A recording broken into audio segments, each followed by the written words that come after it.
Ayubpur captain AB Tajul Islam উচ্চ বিদ্যালয়ের SSC পরীক্ষার্থী ও অভিভাবকদের নিয়ে অভিভাবক সমাবেশ। দৈনিক সময়ের কণ্ঠ সাদ্দাম হোসেন বাঞ্ছারামপুর উপজেলার প্রতিনিধি। বাঞ্ছারামপুর উপজেলার ৮ নং আইয়ুবপুর ইউনিয়নের অবস্থিত আইয়ুবপুর ক্যাপ্টেন এবি তাজুল ইসলাম উচ্চ বিদ্যালয়ের এসএসসি পরীক্ষার্থী ও অভিভাবকদের নিয়ে পরীক্ষা ভালো ফলাফল করার জন্য অভিভাবক সমাবেশ অনুষ্ঠিত হয়েছে। ২৭শে জানুয়ারি রোজ সোমবার ১০টায় বিদ্যালয়ের মিলনায়তনে অনুষ্ঠানের আয়োজন করা হয়।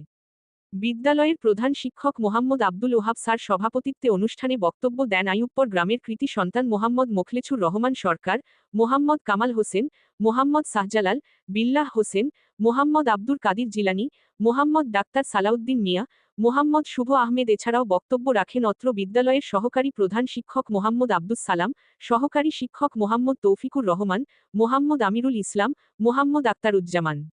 উপস্থিত ছিলেন খাদিজা বেগম, সরোরবী রায়, শাহিদা সুলতানা, মোহাম্মদ সাইজুদ্দিন, মোহাম্মদ জাকির হোসেন সহ বিদ্যালয়ের সকল শিক্ষক ও কর্মচারী। অনুষ্ঠানটি সঞ্চালনা করেন মোহাম্মদ রিফাত হোসেন। অত্র বিদ্যালয়ের প্রধান শিক্ষক বক্তব্যে বলেন, বর্তমানে সময়ে শিক্ষার্থীরা পড়ালেখার তুলনায় স্মার্টফোনে আসক্ত হয়ে পড়েছে বেশি।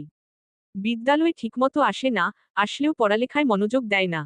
এবারের এসএসসি পরীক্ষায় অংশগ্রহণকারীদের পড়ালেখায় এগিয়ে নিয়ে ভালো ফলাফল আনতে বিদ্যালয়ে বিশেষ ক্লাসের ব্যবস্থার আয়োজন করা হয়েছে। অভিভাবকদের বলেন, নিয়মিত বিশেষ ক্লাস করার জন্য ছাত্রদের উৎসাহ করবেন। এক্ষেত্রে অভিভাবকদেরও এগিয়ে আসতে হবে। তারা যেন পরীক্ষার্থীদের নিয়মিত বিদ্যালয়ে পাঠানোর ব্যবস্থা করেন, সে ব্যাপারে অভিভাবকদের অনুরোধ করা হলো। অভিভাবক সমাবেশকে সুন্দরভাবে পরিবেশনের সহযোগিতা করেন আইয়ুবপুর ক্যাপ্টেন এবি তাজুল ইসলাম উচ্চ বিদ্যালয়ের স্কাউট দল।